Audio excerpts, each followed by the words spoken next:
एउटा अनौठो चरा आएको छ रङै रङ भएको हेर्नु गाइजहरू यो कस्तो मजा हेर्नु के गर्नु मुख राम्रो चाहिँ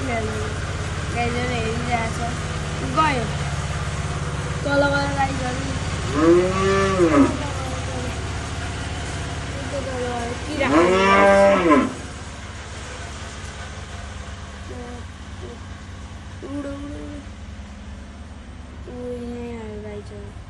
फोटो खिच्नुपर्छ